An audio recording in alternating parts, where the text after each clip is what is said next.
All right, here we go. I know bowl games are going on, so I appreciate you guys being here. Welcome in. We're going to talk about a bowl game and more specifically what was said at a press conference today ahead of that bowl game. My name is Michael Borky. Appreciate you guys being here. If you listen to the radio show, you know we already talked about this, but that's okay. We'll do it again right here and also in podcast form. So however you're listening, appreciate you guys being here and being a part. And let's get to it. Don't forget to like the video, subscribe to the channel if you have not already. And if you're listening after this is over, if you're not listening live, that's okay. Please drop a comment anyway. I will. I don't know if the mic is low, my friend. I think the voice is low. That's probably the issue.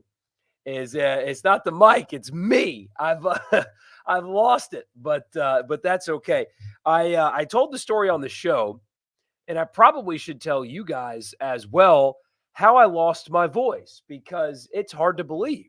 So we'll get into the other stuff in a second. Leave a comment, like all that stuff. But yeah, I lost my voice because 2 nights ago, I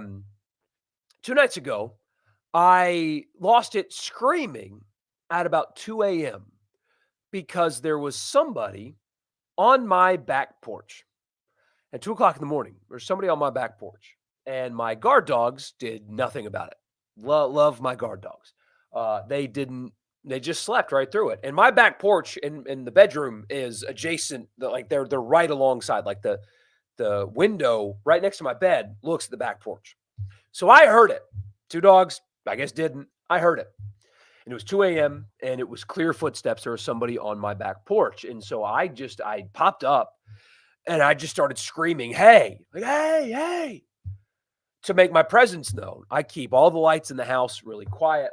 Of course, I've got a 4-year-old, which anyway, slept through it somehow. But I did that, screaming, hey, and grabbed a machete that I keep by my bed and ran outside, couldn't find anybody.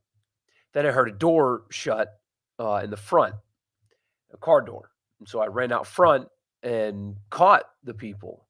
And it was a couple, and they were older. And when I say older, I don't mean 70s. I mean like 50s. And they claimed anyway that they were looking for their dog. And he came into my backyard because their dog went into my neighbor's yard. And he thinks it got from my neighbor's yard to mine. There was no dog in my backyard. They certainly seemed sincere, but anyway. So they didn't try to steal anything. Nothing was gone in my yard. Certainly weren't trying to break into the house with what they were wearing. I mean, they were in like PJs, Still a very, very odd deal. I cussed him out, to be fully transparent with you. I know I probably shouldn't admit that to you guys. I should probably tell you that I handled it perfectly. I didn't. I used words in his direction that I'm not very proud of, but I kind of feel like I'm justified. And I took down their license plate just in case, if anything goes missing or anything weird happens around here. I will be able to give that to the police should I need to. So that is how I lost my voice, because I was screaming at people, or a person that found his way to my back porch. So yeah, it's not good. It is not good at all. And the other 2 guys on the radio show are off tomorrow, so it's just me. And I don't know how I'm going to make it through 3 hours, but we'll have to do just that. So anyway, that is why the mic is low. It's not the mic. It is just because I am low. So Jaxson Dart, Quinshon Judkins talking at the Peach Bowl, and they were yet again non-committal about their future at Ole Miss. And I did see some pushback on the people that asked the questions. And so I will start there, actually, because I, quite frankly, disagree completely with the pushback of the asking of the questions about their future. These reporters don't get to hear from the players very often. I don't know if you guys have noticed this, but the transfer portal and NIL is kind of like really heating up in college football right now. And so when you look at a place like Ole Miss that has had a bunch of high quality portal commitments paired with a plethora of guys announcing their return, quarterback and running back have not done that. It is certainly fair to ask when you get the opportunity, why not? It's totally within bounds. If you think, because we got text into the show about this today, where people were like, no, that's not appropriate. There's 2 days before the game. That's not appropriate. I'm sorry. If you don't think that it is, you don't want somebody to practice actual journalism. You just want propaganda. I mean, there are publications that you can go to that would never dare ask Quinshon Judkins or Jaxson Dart why they haven't addressed it or why they haven't committed one way or another. But frankly, if you get an opportunity to talk to Jaxson Dart, you should ask him about his future, whether or not it's 48 hours between that at the point of that question and the Sugar Bowl or excuse me, the Peach Bowl or not.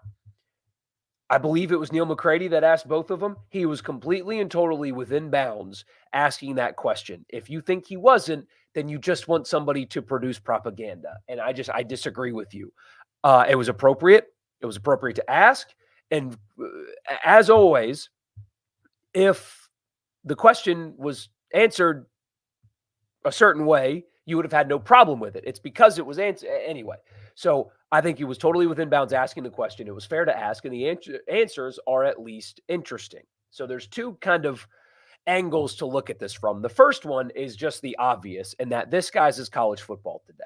So even though Ole Miss has had a metric ton of NIL success and portal success, both when in the last few weeks and frankly in the last couple of years, this is still something that you're going to have to deal with. You, being a program that has had that success, are not immune to having this kind of drama. It's just going to be a thing that you're just gonna have to deal with.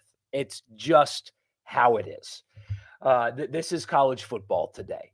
Players have leverage and they use it. And whether it's delaying something because they've got something big planned later, or they're delaying something because they're negotiating time and time again, this is college football today. This is what it is. Frankly, I think this conversation, this phenomenon's a little bit ridiculous. The fact that a player can sign their NIL deal and then a few weeks later come back and say, not enough anymore, give me more, and then do it again, and then do it again, and do it again is ridiculous. But that's college football today. It's a bit ridiculous. It kind of always has been, but that's something that college football needs to be more like the NFL in, is because I say that all the time and I get pushback. No, college football. No, we don't want it to be pro sports. College sports could stand to be a lot more like the NFL, NBA, Major League Baseball in certain components, and this is one. Once a player signs a deal, once Lamar Jackson signed his deal with the Ravens fans got to breathe. They got to celebrate because they locked their guy in and he was locked into them, and that's how it works. We need that in college sports. But anyway, for now, this is what you're going to have to deal with. Even the best programs have to deal with stuff like this. Georgia had to deal with this with their quarterback. There were rumors about money and him leaving and stuff. I mean, it's just what you're going to have to deal with. This is part of it. On the other hand, so that's the first thing, is just, sorry, this is college football today. And you're just going to, this drama happens and the coaches and the collective have to deal with it. But two,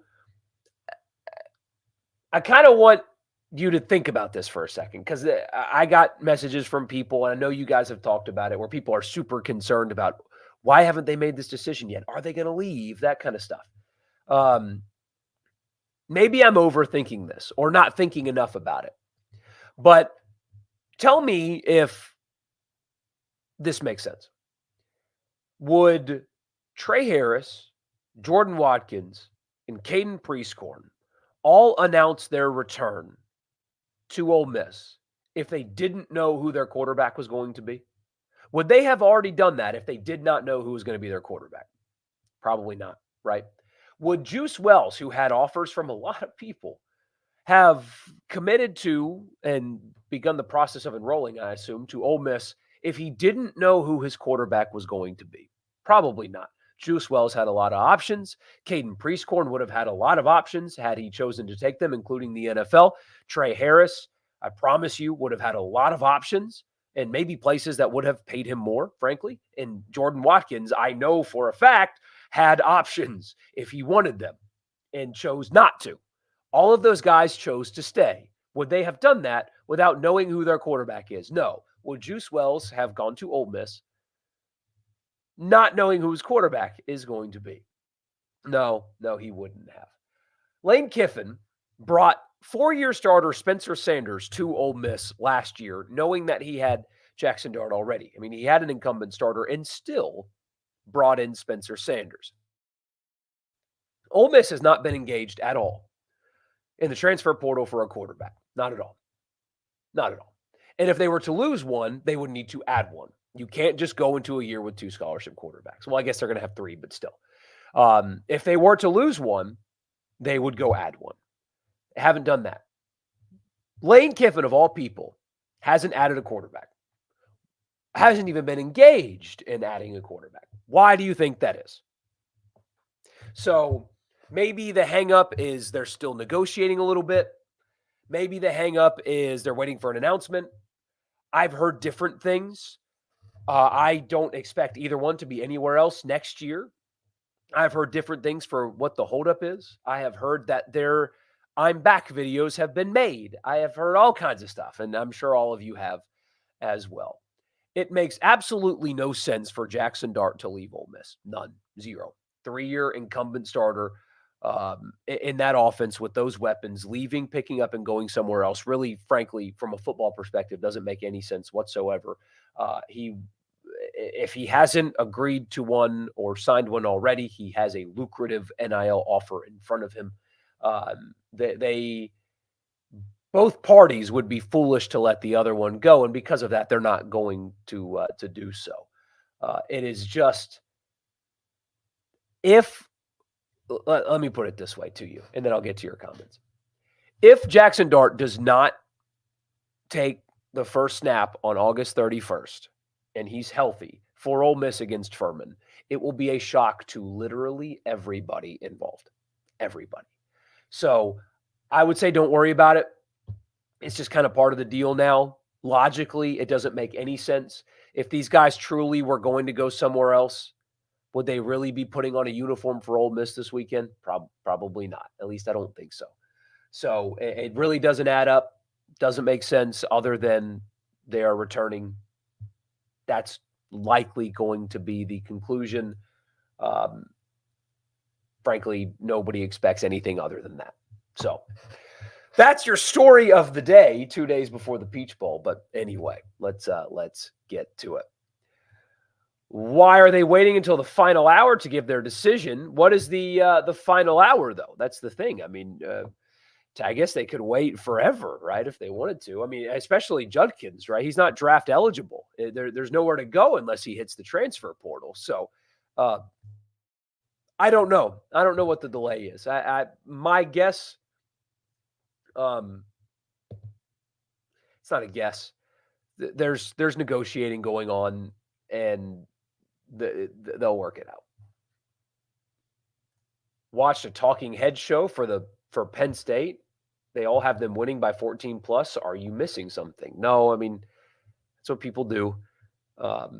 It's entirely possible that happens. You know, I mean, Penn State certainly can win the game by 14 plus. Their defense is really, really, really good. But I don't see it going down quite like that. I don't think they're explosive enough offensively, but you don't think there's much to worry about on the Dart Judkins front unless Dante Moore isn't committed yet because he's going to commit to Ole Miss after Bowles and Dart is leaving. Yeah, no, Dart's not leaving. No, he's not leaving. Penn State wearing traditional home uniforms. I mean, here, seriously, more to that. I mean, Dart has been integral in why those guys stayed. It's not just, you know, if you have no inside information, just 1 + 1 = 2, right? These guys chose to stay. Why did they do that? Because they know who their quarterback's going to be. But their quarterback was active in trying to convince them to stay. So anyway. Penn State wearing traditional home uniforms. Rebs are wearing powder blue helmets, white jerseys, white pants for combo number 13 on the season. Yeah, what is Penn State calling the basic blues? I mean, that really shows that you can sell anything to a college fan base. Calling something basic blues and fans being like, "Hell yeah, basic blues, baby." I think simple is better in uniforms. I think Penn State goes too far into the simple. It's like they look like they're in a low budget football movie that couldn't afford the rights to anything and weren't creative enough to create their own teams. I mean, I don't know. I get it. I get it, but you don't think Dart's a high draft pick? Not at all in this class. Not anywhere close. I mean, him going to the NFL right now would be a foolish thing to do. He's not ready yet. I think he can be. He certainly can be. That day is not today at all. Not at all. Haven't had a chance to check the band out yet. I will, though, I promise. Exactly. But you'd have a hard time thinking that Lane didn't address the quarterback early on in the portal if he thinks Dart is even possibly not returning. Absolutely. Yep, simple math. You're exactly right. It just simple math. The people on my porch just wanted to party. Yeah. Man, and Richard said it. He's right. He's lucky that I didn't have a firearm. He's lucky that it was my house that he wandered onto the back porch to. I'm still, the more I think about it, the less I'm convinced in their story, frankly. The more I think about it, the less I believe it. I mean, I don't have much to steal on my porch. Again, they looked like they had no intention of breaking into a home, but what if they were trying to steal, my egg, right? Or porch furniture, or I don't know. The more I think about it, the less convinced I am that they were legit. So I am thinking about actually just kind of calling the license plate into the police department, just saying, "Hey, this guy was on my back porch, 2 o'clock in the morning. It's like 1:53 in the morning. Um, he didn't take anything. We spoke, but that happened. Just keep that in mind. Maybe run his plate to see if he's got any warrants or whatever." I'm thinking about doing that actually, because the more I think about it, the less comfortable I am with what happened. So, you think Dart staying and Judkins is waiting on the dough?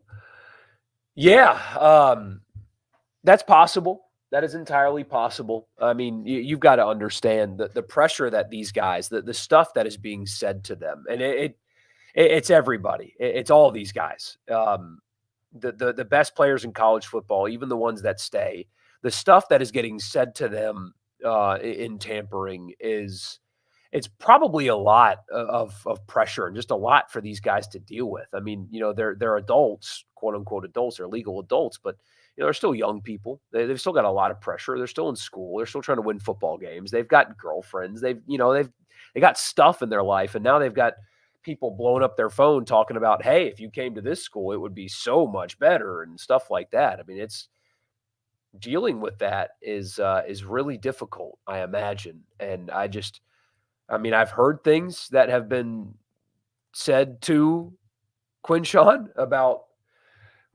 other places and why he should leave and stuff. And it's a lot, I imagine. It's probably really annoying also. But yeah. Lane finally said he's happy where he's at. Yes, he did say that, didn't he? In my opinion, how well does Ole Miss match up with Penn State? So Penn State's going to have an advantage on the line of scrimmage defense to offense. Absolutely, they will. Penn State's defense, even without Chop, he barely played this year, is going to have an advantage. Ole Miss is going to have to be a little bit creative on Saturday because even when as healthy as they can be on the offensive line, Penn State has an advantage there. Penn State's defensive front is better than Ole Miss's offensive front for sure. They are. And so they're, I mean, like a screen game, quick passing game, stuff like that.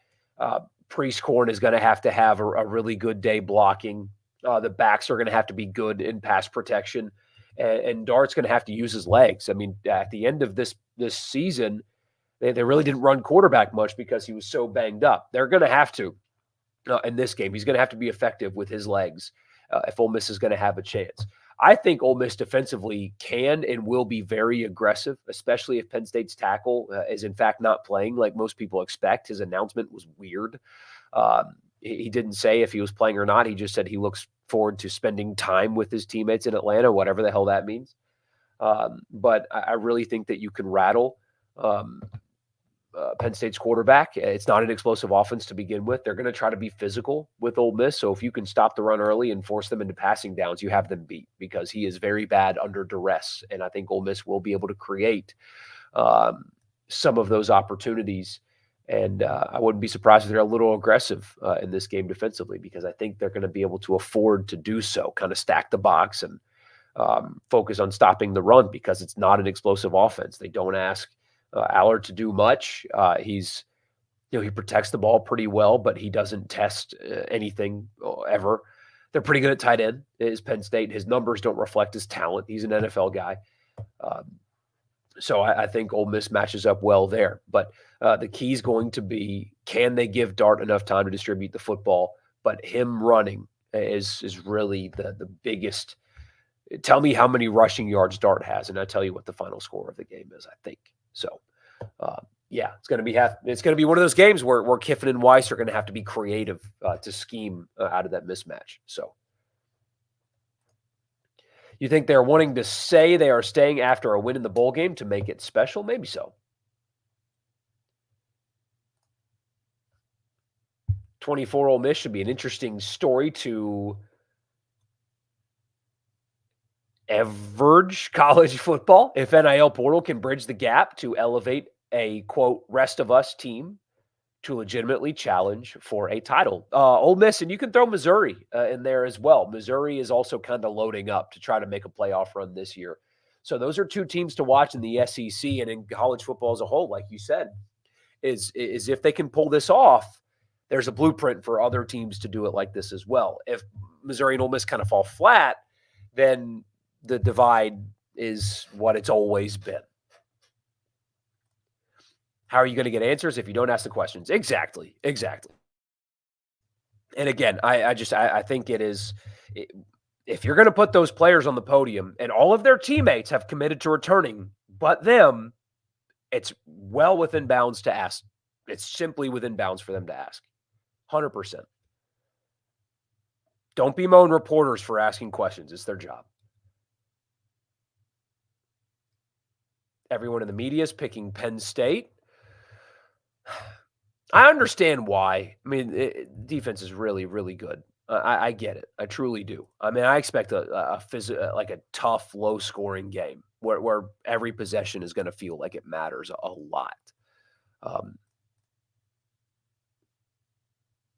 Funny how it's not within bounds to ask players in this day and age about their futures, but it is if it's a head coach. And again, and this is something that really I really believe and I stand firm on. They're paid professionals. Both Jaxson Dart and Quinshon Judkins are drawing salary from Ole Miss. The Grove Collective, I know, is not Ole Miss, but you get my point. They're both drawing salary. So, sorry, that's how this works. If you want to be a professional, you get treated like a professional. Professional football players get asked questions that are not exactly comfortable. That's what this is now. It's a profession. They're professionals, so they get asked professional questions. Yeah, it's because nobody has faith in Ole Miss's offensive line versus Penn State's front seven. Sorry, I thought I muted before I sniffed. That was really gross. Please forgive me for that. Will there ever be a complete reset on college athletics? Yes, when the conferences break football and men's basketball away from the NCAA. That's when. It won't be Congress. It won't be the NCAA. It'll be when a breakaway happens.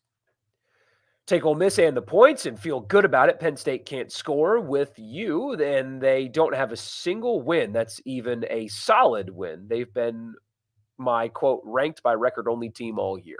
Yeah, their best win is Iowa at home, and their offense Iowa's defense is really, really, really good, so this isn't exactly fair. But their offense is not why they won 31-0. So how much of a role do I expect TJ Dudley to play in the Peach Bowl? That's a good question. Probably not a big one. I wouldn't think that he plays a big one just because he hasn't played with the team all year. And frankly, they've gotten really good snaps out of Jean Baptiste, for example. So between Baptiste and Coleman and Perkins, and I don't know what they're going to do with Perkins now that Johnson's out. Maybe you're going to see Perkins on the line of scrimmage a lot in this game. We'll have to see. But wouldn't be surprised if he played. Apparently, they're really high on his ability. But when he hasn't, been in the system and played all year, I imagine that role is going to be kind of limited, but we'll see. I, I've got to see him play first. It's one of those things, Bo, where I'm not. I mean, you see his recruiting profile, and then you hear what apparently they think about his ability, but he hadn't done it yet. You'd be surprised if both Dart and Q are not at Ole Miss next year. Yes, for sure.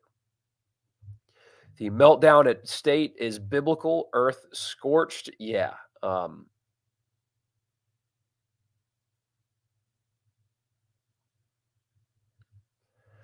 my gosh. Sorry. I just got sent. Anyway. Yeah, they're what I would tell State fans right now, and I know there are some in here, and I will say this on the radio show too, I have already, is you're just going to have to suck it up right now.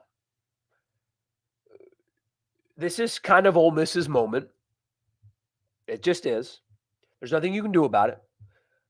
Talking about, taking out loans for NIL, which is so remarkably stupid. We've talked about that before. Stuff like that, just it makes you look weak. You know what I mean? So just let them have their moment and continue to support your collective and your team, and hope Levy can build to what Ole Miss is currently doing. I think all the talk about, well, actually Walter Nolan's not good and stuff like that is just kind of, it's just silly. Sometimes just you don't say anything, just kind of let them do their thing and you do yours and try to catch up, because Ole Miss is ahead of Mississippi State right now. It's just an objective fact. They are. So acknowledge that fact. And instead of talking about how their being up is illegitimate, find ways to help your up happen faster. I don't know. That's what I would do. Just the negative, the energy, I think is not helping anything.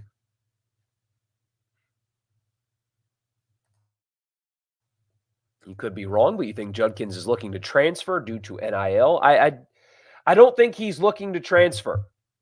Neither one are looking to transfer. But they get these offers, man. Can't see Dart or Judkins leaving. They know Ole Miss is going to be on fire next season.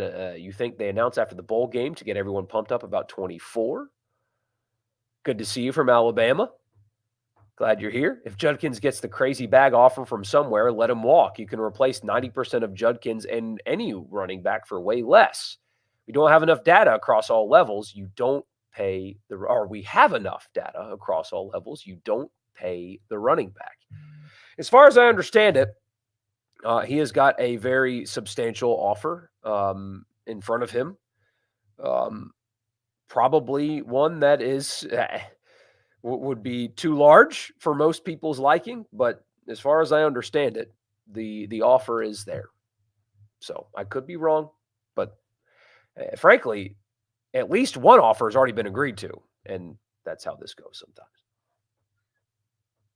Honey and whiskey works wonders. Yeah, I haven't divulged yet. I will tomorrow watching football, but I tell you the truth, especially with the 4-year-old around, I don't consume alcohol really during the week, unless I'm not with him.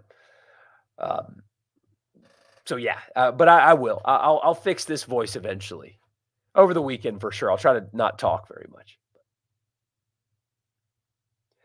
Could Judkins be waiting to see Ole Miss add more quality offensive linemen? If I were Quinshon, that's what I would want.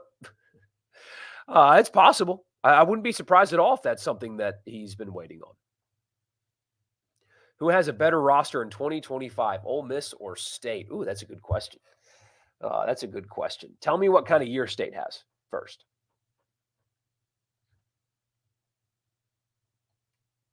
Should have just had a whistle instead of and James, I didn't know what to do, man. So I just yelled, hey, I was like, hey. And I don't know if that's the best thing to do. I've not dealt with this situation before. And I didn't know at the time it was somebody that was at least pretending to find their dog. So I had to make my presence known. I didn't know what else to do, and I needed to buy myself a little bit of time before I could grab my machete and go chase him down. But I, Judkins already has a dead Soxy deal. He has lots of deals, but that's the thing about the NIL structure is it doesn't matter. They can leave tomorrow. It doesn't matter. They're not binding in any way, shape, or form. Just doesn't matter.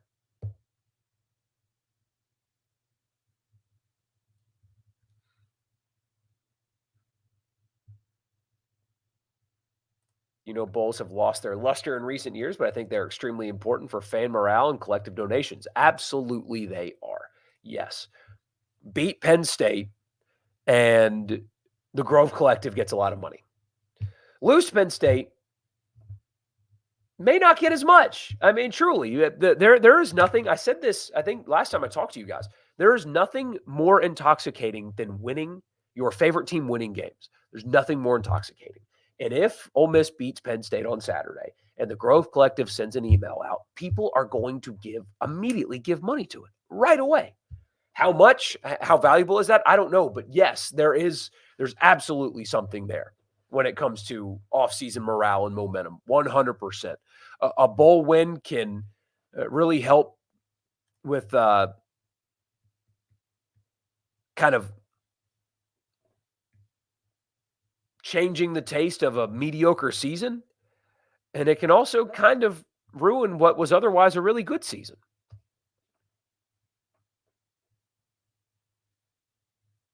How many fans will Penn State bring to this game? Is it's sold out? Are there allotments? Yeah, they sold out their allotment. I wouldn't be surprised if Penn State even has slightly more fans there than Ole Miss. It is a massive, a huge school.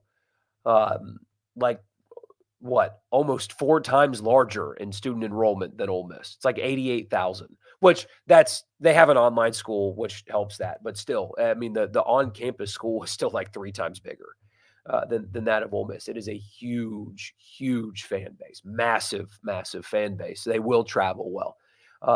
I mean, I'm thinking like a true, like really good bowl atmosphere, like 50-50, something like that. It is a huge fan base. And Oxford and Ole Miss is closer, and Ole Miss is a big alumni base in Atlanta in the area, and that'll help. But yeah, man, Penn State fans are everywhere. That's a big school. You're colorblind, so Penn State's and Ole Miss is navy. You assume Penn State's supposed to be navy. Looks almost black to me. It is a really dark navy. 24 to 26-year-old professionals can't handle getting a couple $1 million in the league. Decision-making isn't better for 18 to 20-year-olds getting upper 6 or 7 figures thrown at them. No, that's why you hope that they have a really good support system. But, I mean, here's the thing, though, Chase. College athletes and the high-paid college athletes are 19, 20, 21, right? Not many freshmen are getting that kind of money. Zion Williamson was drafted at 19. He had his Jordan deal, which was like $70 million. He signed that when he was 19 years old.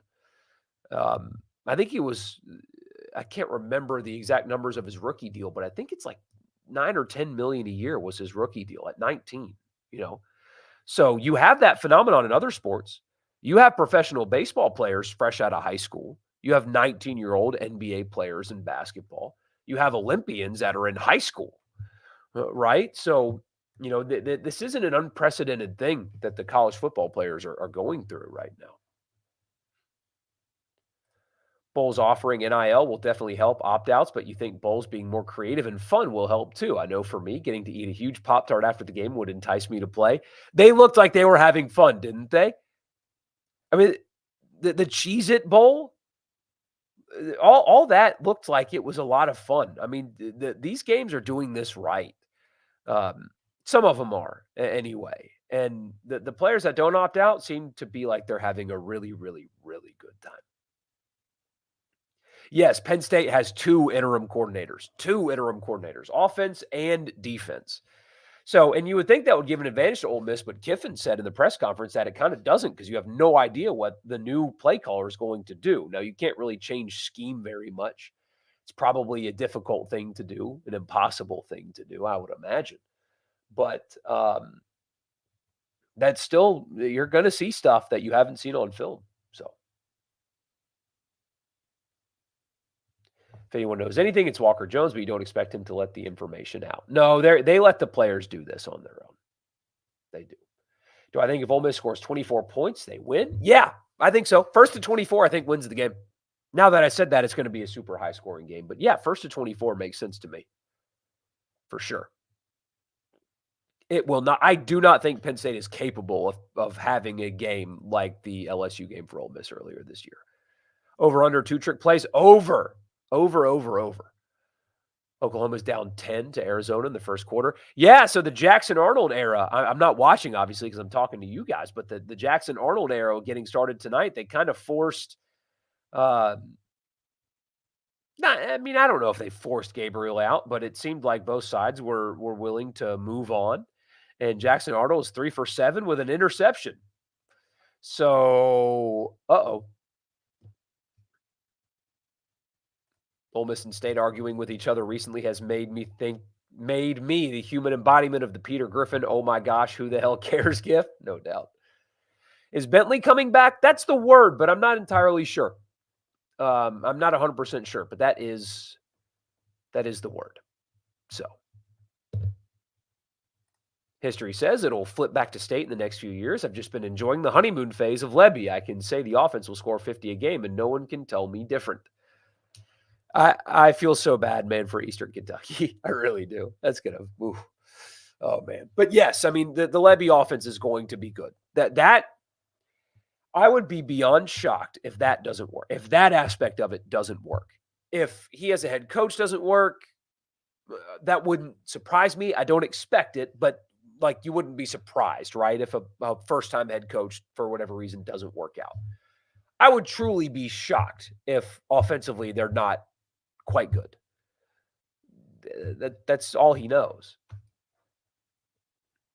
I should call in Pete Golding to help me with home defense. Yeah, seriously.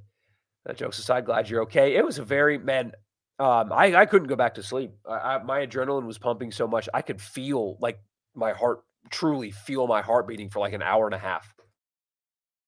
I just sat on my couch and watched YouTube videos for the rest of the night. So,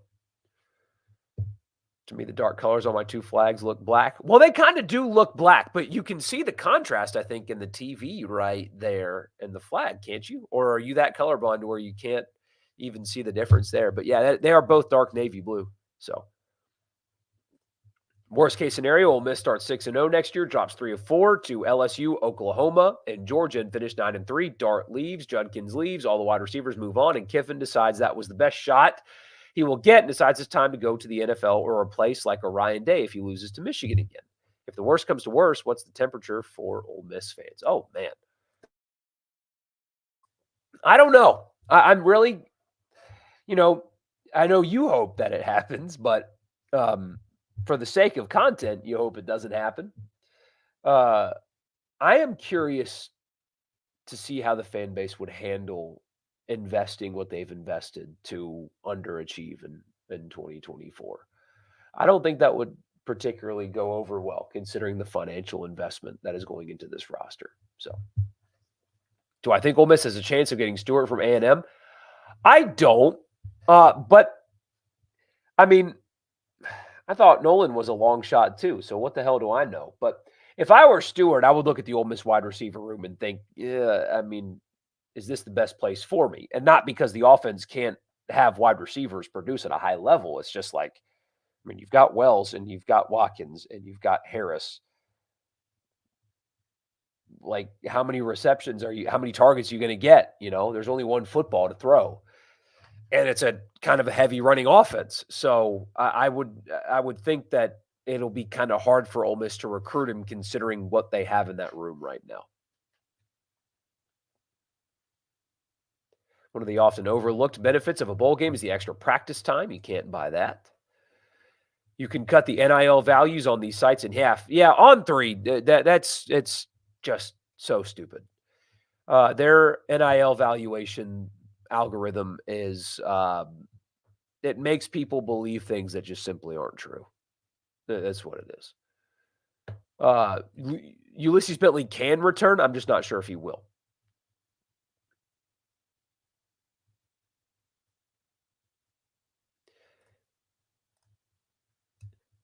You guys, you guys are cracking me up. If that happened in lane left, Pete Golding is named head coach. They have another top 20 recruiting class, and they still have portal NIL success and have a 7-5 to 8-4 rebuilding year. Ole Miss has bought in. If Kiffin leaves, the follow up to that was if Kiffin leaves, they can do better than a coordinator that's never been a head coach. With what they've committed to paying a coach, I think they can lure an established coach. I wouldn't be surprised, depending on when it happens and how it happens, if Pete Golding is Ole Miss's next head coach. I would not be surprised, but I don't think that's happening for a little while. So Arizona's playing lights out on defense versus Oklahoma. I'm looking forward to watching the end of this one because Arizona, man, is good. Jedfish is doing a really nice job there, and it's not. Oh, Jaxson Arnold threw another interception. Oh my gosh! Oh no! What an introduction! Yikes! Yikes! Yeah, I agree with this. Kiffin's going nowhere for a few years. Somebody's got to keep his. Oh gosh. Okay, I'm not reading the rest of it. Come on. That's what I get for not proofreading. You think the only place he goes is back to try the NFL and to stop hustling to pitch 20-year-olds literally 12 months a year? I can see Joey Freshwater liking getting springs off again. I mean, the quality of life for an NFL coach is just so much better than college, especially now.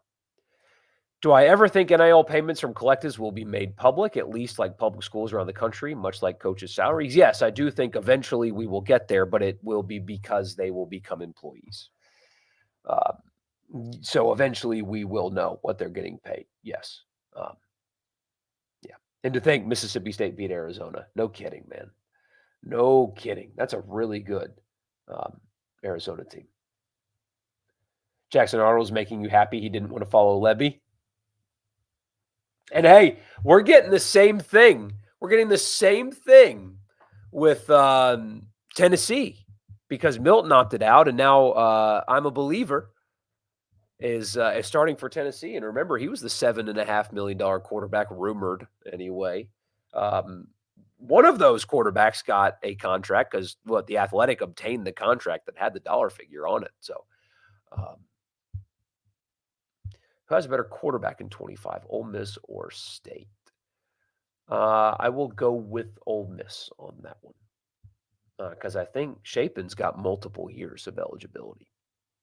I like Shapen, though. I like him more than State fans, some State fans.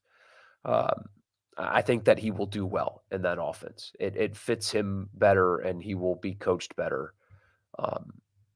The disappointment from State fans, from some State fans, about him, I thought was really misguided.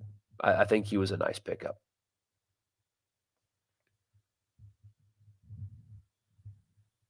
So anyway, I got to run, guys. I have I started late, and it's my fault, but I've got to get going. I got a couple things to take care of this evening. So I appreciate you guys being here. We will be live after the Peach Bowl for sure, because why not? So looking forward to seeing you guys on Saturday afternoon. In the meantime, y'all enjoy the rest of your day. Enjoy your football. And I will see you on Saturday afternoon. See you then.